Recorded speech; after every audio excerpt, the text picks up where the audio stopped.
नमस्कार दोस्तों, आप सभी का स्वागत है अपने YouTube चैनल स्मार्ट क्लासेस हटा पर। और मैं बोल रहा हूं दुर्गेश पटेल।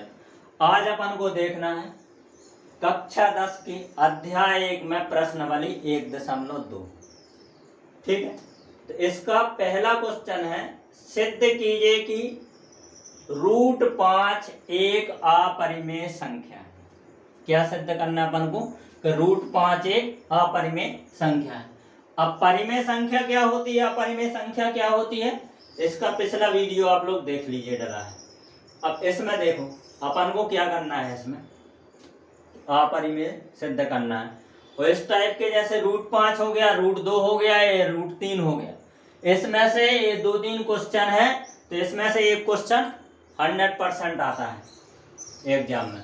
तो इसमें अपन क्या करेंगे, उल्टा मान के चलेंगे। हल में क्या कर लेंगे, देखते जाइए बड़े ध्यान से, आराम से मान लेंगे। माना √5 एक परिमेय संख्या है। ठीक, इतना समझ में आ रहा आपको। अब परिमेय संख्या को थोड़ा सा, पिछला वीडियो तो आप लोग देख ही लीजिए, लेकिन थोड़ा सा इधर समझिए परिमेय संख्या क्या होती है। ऐसी संख्या जिनको P/Q के रूप में लिखा जा सकता है। ध्यान से सुनना, परिमेय संख्या कौन सी संख्या होती है, ऐसी संख्या जिनको P/Q के रूप में लिखा जा सकता है। Q का मान कभी भी शून्य नहीं होना चाहिए। जो हर में संख्या लिखी रहेगी वो भी कभी भी शून्य नहीं हो सकती, अंश में शून्य हो सकती है। साथ में P और Q का जो HCF है, किसका, PQ का, वो हमेशा एक होना चाहिए। यदि जिन भी संख्याओं में ये गुण है, तीनों गुण है, उन संख्याओं को कौन सी संख्या बोलेंगे, परिमेय संख्या बोलेंगे। तो थोड़ा सा इधर लिख देंगे अपन एंड के लिए, P/Q होना चाहिए। चलो भैया, Q का मान 0 नहीं होना चाहिए। चलो HCF किसका, PQ का कितना होना चाहिए, 1 होना चाहिए। एक परिमेय संख्या है। ठीक है, अब अपन ने इधर क्या लिखा है, इधर लिखा है अपन ने मान लिया, जैसे सिद्ध करना अपन को कि √5 एक अपरिमेय संख्या है। अपन ने मान लिया, माना √5 एक कैसी है, परिमेय संख्या। उल्टा मान के चलेंगे। जब ये परिमेय संख्या है तो इसको किसके रूप में लिख सकते हैं, अंश बटे हर के रूप में, मतलब A/B बराबर लिख देंगे अपन √5। इधर आया आप लोगों को समझ में। ठीक है, अब इसके बाद ये B भाग में है, बराबर के इस साइड ले जाएंगे तो किस में चला जाएगा, गुणा में चला जाएगा। किस में चला जाएगा, गुणा में। तो ये क्या हो जाएगा, √5B। अब जो भी समीकरण आई है, इस समीकरण के दोनों पक्षों का क्या करना है अपन को, वर्ग। क्या करना है, वर्ग। तो इधर क्या लिखेंगे, उपरोक्त, मतलब क्या होता है, इसके ऊपर वाले, ये वाले उपरोक्त समीकरण के दोनों पक्षों का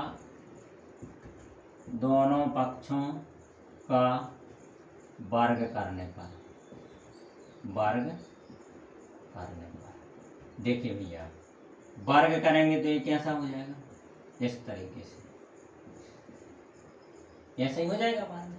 ठीक है, अब इसमें देखते हैं, A² बराबर, ये रूट हट जाएगा, वर्गमूल हट जाएगा, स्क्वायर लगाए तो ये आ जाएगा 5B²। ठीक है, अब इसके बाद आप लोगों को एक प्रमेय देखना है। प्रमेय कौन सी देखना है,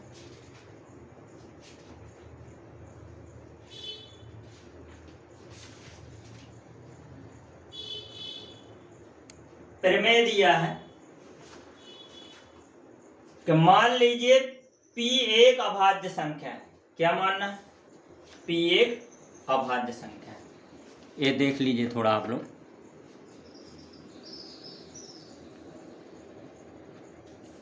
एक सेकंड,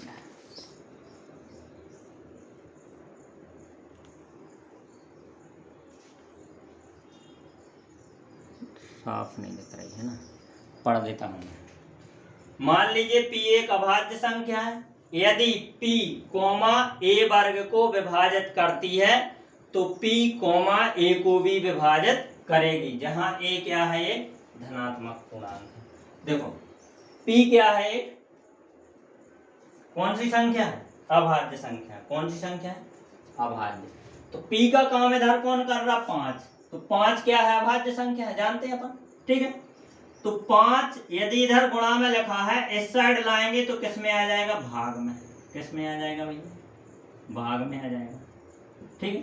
तो इधर प्रमेय के अनुसार अपन लिखेंगे, प्रमेय के अनुसार। प्रमेय क्या बोल रही है, एक बार फिर से सुन लीजिए कि यदि P मतलब 5 अभाज्य संख्या है और 5 का भाग A स्क्वायर में चला जाता है, तो 5 का भाग A में भी चला जाएगा। किस में चला जाएगा, A में चला जाएगा। यदि A स्क्वायर में जा रहा है तो A में भी 5 का भाग चला जाएगा, ठीक है। यदि A में 5 का भाग जा रहा है तो A में A के गुणनखंड करेंगे अपन, तो उसमें कम से कम 1 5 तो होगा ही होगा। देखना जैसे 10 है, 10 में यदि 2 का भाग जा रहा या 10 में 5 का भाग जा रहा है, इसका मतलब क्या है, इसके गुणनखंड में 2 का जा रहा तो 1 ठैया 2 तो होगा ही होगा। इसमें यदि 5 का जा रहा तो 1 ठैया 5 तो होगा ही होगा। आ रहा समझ में। जैसे मान के चलो कि 36 है, यदि इसमें 6 का भाग जा रहा तो इसमें 1 ठैया 6 तो होगा ही होगा, ठीक है। 48 है, यदि इसमें 4 का भाग जा रहा तो 1 ठैया इसके गुणनखंड में क्या होगा, 4 तो कम से कम 1 तो 4 होगा ही होगा, ठीक है। तो यदि A में 5 का भाग जा रहा तो इसके गुणनखंड में, A के गुणनखंड में 1 5 तो होगा ही होगा। तो A बराबर जैसे 1 तो 5 होगा इसके गुणनखंड में। इसके अलावा और कौन सी संख्या है वो अपन को पता नहीं है, तो अपन क्या कर लेंगे, मान के चलो C है। अब C कोई सी भी संख्या हो सकती है, लेकिन कम से कम 1 5 तो होगा ही होगा। आ रहा समझ में। अब इधर से क्या अपन को समझ में आना कि चलो A में 5 का भाग चला जा रहा है, ये अपन ने सिद्ध कर दिया, इसको 5 लिख दो, ठीक है। ये क्या कर दिया, सिद्ध कर दिया। इसको अपन अभी समीकरण 1 डाल सकते हैं, ठीक है।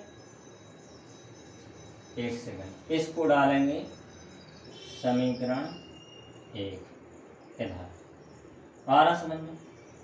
और इसको अब इधर क्या लिखेंगे अपन, समीकरण 1 में जो A का मान आया है वो क्या कर देंगे, रख देंगे। तो इधर लिखेंगे समीकरण 1 में A का मान रखने पर, तो देखो भैया अपन रखते हैं, इधर रखो। A की जगह कितना रखना है, 5C, वर्ग लगा है तो वर्ग लगा दो, बराबर 5B स्क्वायर हो जाएगा, ठीक है। अब वर्ग करेंगे तो 5 का वर्ग कितना हो जाएगा, 25, और C का वर्ग कितना हो जाएगा, C वर्ग। इधर है 5B वर्ग। अब इस 5 को इस तरफ लाएंगे तो 25 भागे 5 हो जाएगा, तो 5 से 25 5 बार कटेगा तो 5C स्क्वायर बराबर B स्क्वायर।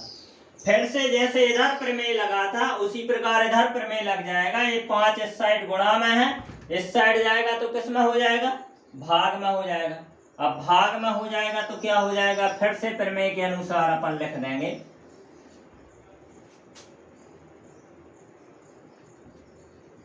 प्रमेय के अनुसार क्या लिख देंगे भैया, देखो प्रमेय के अनुसार लिख देंगे अपन कि यदि B स्क्वायर 5 से विभाजित है, 5 क्या है, अभाज्य संख्या, यदि B स्क्वायर 5 से विभाजित है तो B भी 5 से विभाजित होगा। मतलब B स्क्वायर में 5 का भाग चला जाता है तो B में भी 5 का भाग चला जाएगा।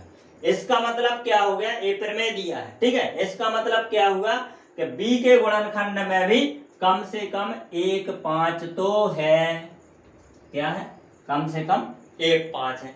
तो B बराबर जैसे अपन लिख सकते हैं, क्या लिख सकते हैं, 5 तो रहेगा, जैसे इधर कोई संख्या है, चलो D मान सकते हैं, कुछ भी मान, ठीक, आ रहा समझ में। अब इधर से अपन ने क्या सिद्ध कर दिया, क्या सिद्ध कर दिया, इसको 2 मान लो, इसको 3 समीकरण मान लो। समीकरण 2 और 3 से अपन ने क्या सिद्ध कर दिया कि A में भी 5 का भाग जा रहा और B में भी 5 का भाग जा रहा, मतलब ए और बी के जो उभयनिष्ठ गुणनखंड है उसमें दोनों में कम से कम 1 5 तो है। बात समझ में आ रही? यदि 1 5 है दोनों के गुणनखंड में उभयनिष्ठ, तो इसका मतलब क्या है, जो a बटा b लिखा है इसमें भी 5 है, एक कम से कम, और इसमें भी कम से कम 1 5 है। इसका मतलब क्या हो गया, इन दोनों का HCF लेंगे अपन तो क्या आ जाएगा, 1 नहीं होगा। तो इधर क्या लिख देंगे, अतः समीकरण 2 व 3 से सिद्ध है कि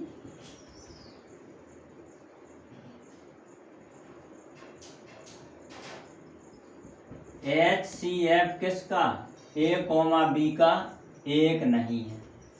क्या नहीं, 1 तो नहीं आ रहा है। और परिमेय संख्या के लिए कितना होना चाहिए, HCF का मान 1, लेकिन इसमें क्या है, 1 नहीं आ रहा है, ये तो पक्का है। कम से कम 5 तो आ ही रहा है। इसके अलावा और क्या है, और भी जैसे उभयनिष्ठ गुणनखंड होंगे A और B के, तो 5 से ज्यादा भी आ सकता है। लेकिन ये तो अपन ने सिद्ध कर दिया कि कम से कम 5 तो होगा भाई, 1 नहीं होगा। आ रही बात समझ में? 1 नहीं होगा, इसका मतलब क्या हो रहा है, परिमेय संख्या का विरोध हो रहा है। तो इधर क्या लिखेंगे, अतः विरोधाभास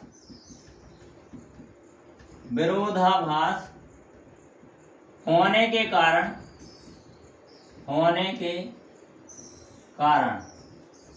अब ये क्या है, a बटा b को क्या माना था, √5 के बराबर।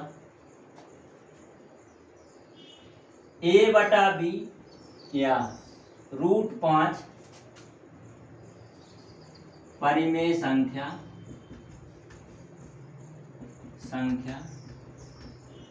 नहीं है। अब परिमेय नहीं है तो क्या होगी, अपरिमेय। ठीक है, इसलिए √5 एक अपरिमेय संख्या है, अपरिमेय संख्या है। इतना अपन को क्या करना था, प्रूफ करना था। तो आ गया आप लोगों की समझ में? ठीक है, इसी तरीके से करना है।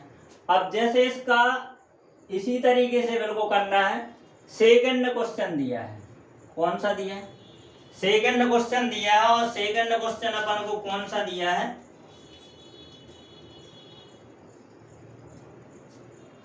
इसी में क्या होगा कि जैसे मान के चलो इधर √2 भी आ सकता है या √3 भी आ सकता है, उसको भी इसी प्रकार से करेंगे।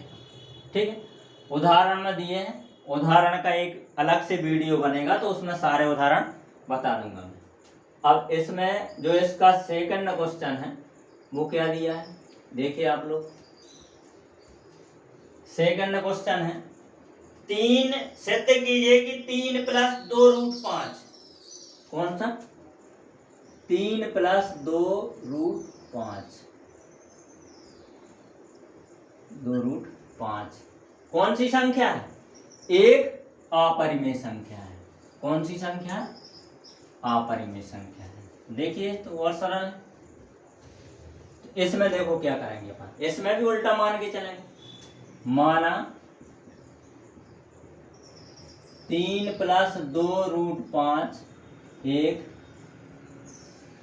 परिमेय संख्या है, परिमेय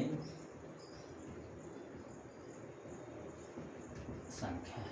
ठीक है, जब इसको अपन ने परिमेय संख्या मान लिया तो क्या कर देंगे, 3 + 2 √5 बराबर हो जाएगा a/b के। आ रही बात समझ? ठीक है, अब इसमें क्या करना अपन को, जो √5 है, वर्गमूल 5 है, इसको अकेला छोड़ना है और बाकी की संख्याओं को दूसरे साइड ले जाना है। तो क्रम से ले जाएंगे अपन, पहले इस 3 को ले जाएंगे तो 2 √5 बराबर, ये प्लस का 3 है, ये जो चिन्ह आगे दिख नहीं रहा ये भूतों जैसा है। यदि प्लस का है, संख्या लिखी है, उसके आगे कोई संख्या नहीं लिखी है तो प्लस का चिन्ह माना जाता है। तो क्या हो जाएगा, a/b -3 हो जाएगा। आ रहा समझ में? ठीक है, अब क्या करना है अपन को, 2 गुणा में है, इस तरफ जाएगा तो किस में हो जाएगा, भाग में। किस में हो जाएगा, भाग में हो जाएगा भैया। इतना समझ में आया। इसको अपन चाहो तो समीकरण नंबर 1 भी डाल सकते हैं। अब इधर देखो, a बटा b अपन ने क्या माना, परिमेय संख्या। कौन सी संख्या मानी, परिमेय संख्या। और 3 क्या है, परिमेय संख्या है ही, ठीक है। और 1 बटा 2 भी क्या है, परिमेय संख्या है। तो किसी परिमेय संख्या में परिमेय संख्या को या जोड़ें या घटाएं या गुणा करें या भाग करें, परिमेय संख्या ही आती है। कौन सी संख्या आती है, परिमेय संख्या, ठीक है। तो इसमें लिखेंगे समीकरण 1 में 1 बटा 2 कोष्टक a बटा b माइनस 3 एक परिमेय संख्या है, एक परिमेय संख्या है, ठीक है। लेकिन अपन ने अभी अभी सिद्ध किया कि √5 क्या है, एक अपरिमेय संख्या।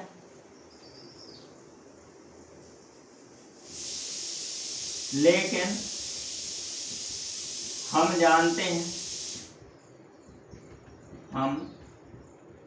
जानते हैं कि √5 एक अपरिमेय संख्या है। कौन सी संख्या है, अपरिमेय संख्या है। तो इन दोनों में क्या होगा, विरोध, क्योंकि परिमेय के बराबर परिमेय होती है और अपरिमेय के बराबर कौन सी होती है, अपरिमेय होती है। तो विरोध हो रहा। तो इधर क्या लिखेंगे अपन, अतः विरोधाभास होने के कारण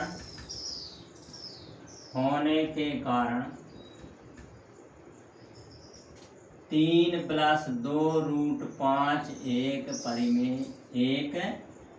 अपरिमेय संख्या है, अपरिमेय संख्या। इसका हल आ गया आप लोगों को समझ में, ठीक है। यदि आप लोगों को समझ में आ रहा है तो चैनल को लाइक कीजिए, सब्सक्राइब कीजिए और ज़्यादा से ज़्यादा शेयर कीजिए, जिससे जो अगली वीडियो डलेगी तो सबसे पहले आप तक पहुंच जाएगी। अब इसका अगला क्वेश्चन देखते हैं अपन। देखिए,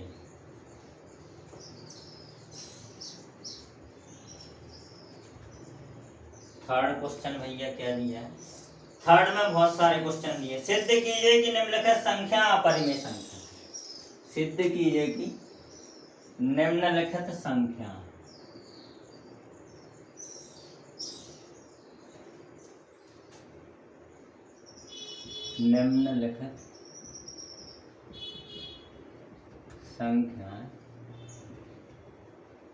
अपरिमेय संख्या।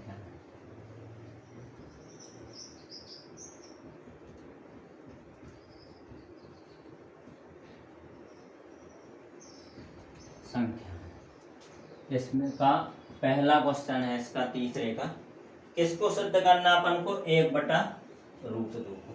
किसको करना है, 1 बटा √2, ठीक है। अपरिमेय करना है सर। तो इसको भी अपन क्या करेंगे, मान लेंगे।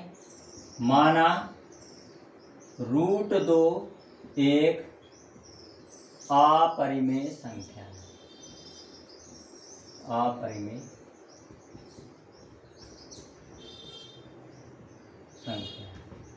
अब ये परिमेय और अपरिमेय, वास्तविक और काल्पनिक संख्याओं को समझने के लिए वास्तविक संख्या करके एक वीडियो डाला है, उसको आप लोग देख लीजिए एक बार। 1 बटा √2 लिखना है, इसको मान लेंगे अपरिमेय संख्या, एक परिमेय मानना है, एक कैसी है, परिमेय संख्या।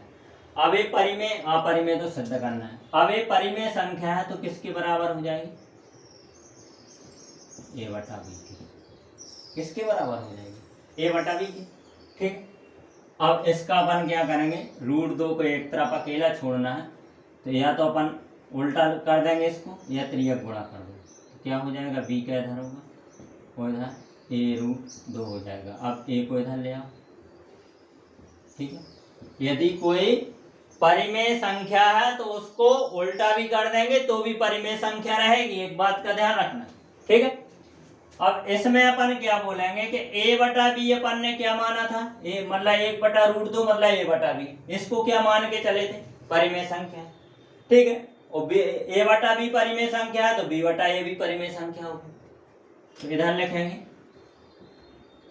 चूंकि b बटा a एक कैसी है, परिमेय संख्या है, परिमेय संख्या है। लेकिन √2 कैसी है, एक अपरिमेय संख्या, लेकिन हम जानते हैं कि √2 एक अपरिमेय संख्या है। कौन सी संख्या है, अपरिमेय संख्या है। अतः विरोधाभास, विरोध हो रहा कि नहीं, ये परिमेय बोल रहा है इसको अपरिमेय बोल रहा है, दोनों बराबर हो नहीं सकती, परिमेय परिमेय के बराबर होगी या परिमेय अपरिमेय के, तो विरोध हो रहा। अतः विरोधाभास होने के कारण 1/√2 एक अपरिमेय संख्या है, एक अपरिमेय संख्या। आगे आप लोगों को ये क्वेश्चन समझ में, सेकंड क्वेश्चन इसका, तीसरे का सेकंड क्वेश्चन देखिए। इसमें सेकंड क्वेश्चन में दिया है 7√5, इसको अपन को क्या करना है, सिद्ध करना है।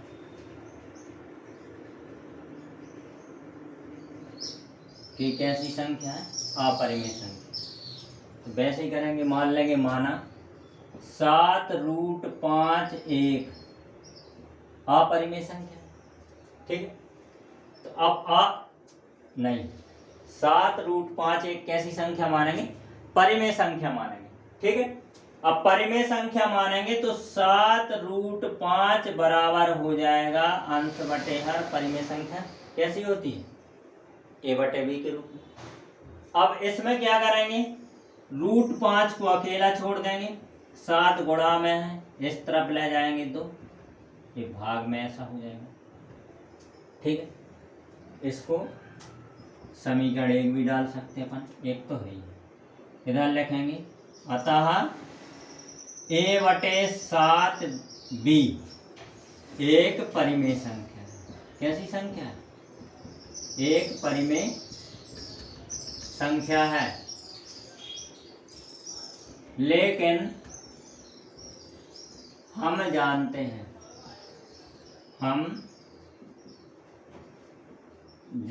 हैं कि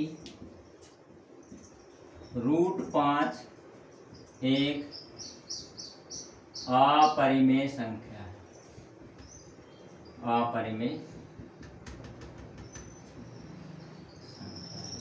ठीक है। तो दोनों में फिर विरोध हो रहा, फिर लिख देंगे अपन अतः विरोधाभास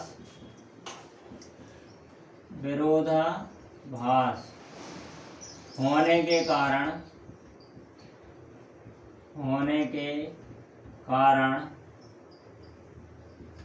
7√5 एक कौन सी संख्या है, अपरिमेय संख्या है।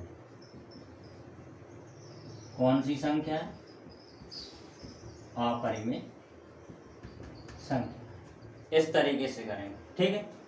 इस चैप्टर का लास्ट क्वेश्चन और बचा है, उसको और देख लेते हैं अपन। तीसरे का तीसरा क्वेश्चन, जो चैनल पे नए हैं वो सबसे पहले क्या करना है, आप लोगों को सब्सक्राइब कीजिए।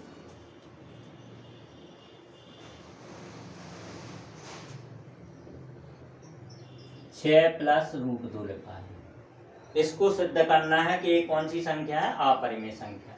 तो इसको भी अपन क्या करेंगे, मान लेंगे माना 6 + √2 एक परिमेय संख्या है, उल्टा मान के चलेंगे। अपरिमेय सिद्ध करना है लेकिन अपन परिमेय मान के चलेंगे। एक परिमेय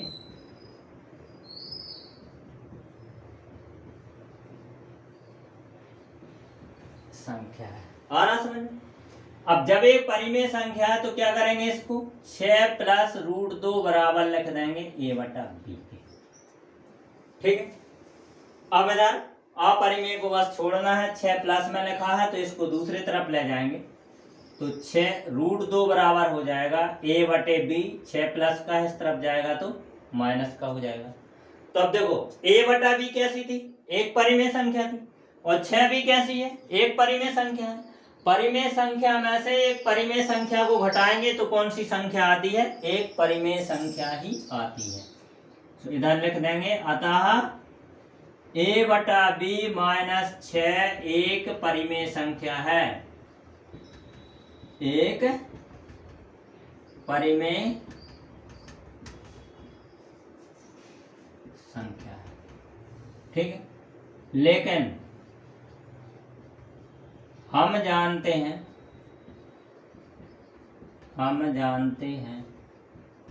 कि रूट 2 एक कौन सी संख्या है, एक अपरिमेय संख्या है, एक अपरिमेय संख्या है। विरोध हो गया तो इधर लिखेंगे इसलिए विरोधाभास।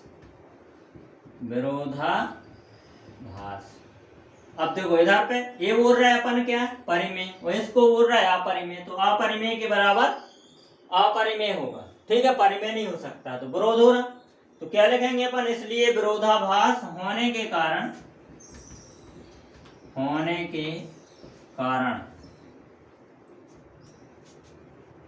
6 प्लस रूट 2 एक कौन सी संख्या है, परिमेय नहीं है तो कौन सी होगी, अपरिमेय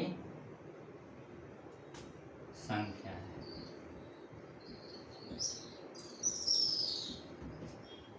आ गया आप लोगों को समझ में? ठीक है, चैनल को क्या लाइक करना है, सब्सक्राइब करना है और ज्यादा से ज्यादा शेयर करना है। धन्यवाद।